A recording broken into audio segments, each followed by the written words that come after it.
Arestado ang isang Kuwaiti na ayon sa NBI ay isang commander ng teroristang grupong ISIS.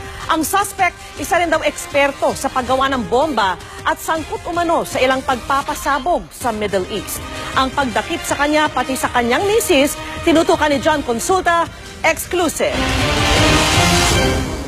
Matapos ang ilang oras sa surveillance ng mga tauhan ng Fugitive Search Unit ng Bureau of Immigration at nang namataan na ang kanilang high-value target, sumalaki na ang mga operatiba.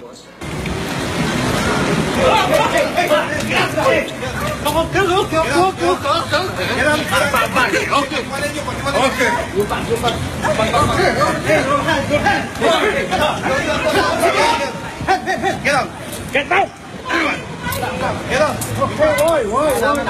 Wait. Okay, calm down. Your bag. Calm down. I give you my bag. Okay, calm down. Calm down. We are government forces. Calm down.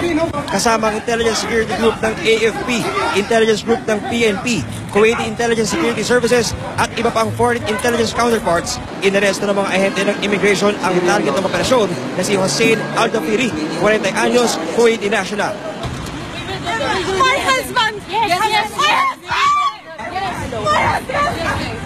Dinakip din ang kanyang asawa na si Zina Rahaf, isang Syrian national.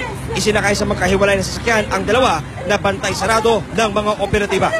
Ayon sa DOJ, nakakuha ang BIFSU ng impormasyon mula sa kanilang mga foreign intelligence counterparts sa pagtatago ni Al-Dafiri sa bahagi ng BGC kasama ang kanyang asawa.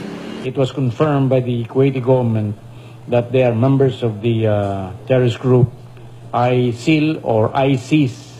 Si Al-Dafiri ay pinaghahanap ng Kuwaiti Security Forces at iba pang international intelligence community dahil sa pagiging expert bomb maker. Nasasangkot siya sa pagpapasabog sa ilang target sa Middle East at di umano'y miyembro ng teroristang grupong ISIS. Since nothing happened, we were able to nip whatever terrorist intention they have in the bud.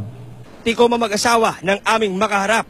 We will continue to be vigilant, and this is our commitment to apprehend foreign terrorists so that our country will be safe from them. Inaalam na ng government investigating units kung sino-sino ang contact ng dayuhang mag-asawang inaresto at kung meron ba silang dapat na target dito sa Pilipinas. John Consulta, nakatutok, 24 oras.